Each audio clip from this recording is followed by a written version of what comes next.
Hello বন্ধুরা, চলে আসলাম আজকাল সবচেয়ে গরিবের একবার সস্তা খাবার নিয়ে। তা হলো কি, এই যে দেখুন মুরগির ঠ্যাং।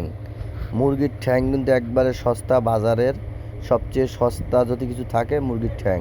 এখন তাই আপনাদের সামনে চলে আসলাম সস্তা খাবার নিয়ে আপনাদের মাঝে। মুরগির ঠ্যাং আমরা পাক করতেছি। মুরগির ঠ্যাং আমরা পাক করে আপনাদের সামনে খাইতে পারবো না, কিন্তু দেখাইতে পারছি।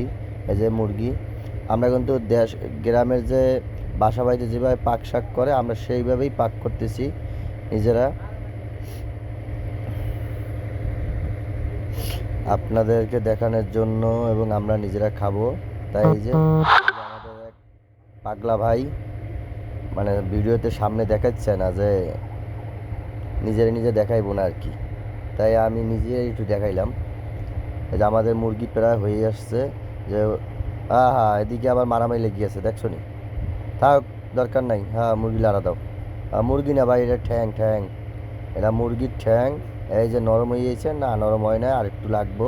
তা আমরা এটা একবারে কষা ভুনা করবো, একবার ঝোল টোল একবার যা আছে সব টানে ফেলবো, টানে একবারে কষা কষা করবো। এখন একটু ডাইকে দিতে হইবে, ডাইকে দিলেই মনে করেন কিছুক্ষণের মধ্যে আমাদের এই মুরগির ঠ্যাংয়ের রেসিপি, গরিবের খাবার হয়ে যাইব। এই তো দিলাম, কিছুক্ষণের মধ্যে হয়ে যাইব আমাদের এই মুরগির রেসিপি, মুরগির ঠ্যাংয়ের রেসিপি আপনাদের কাছে। এই হয়ে গেছে আমাদের মুরগির ঠ্যাংয়ের রেসিপি, আমাদের পুরো কাজ শেষ।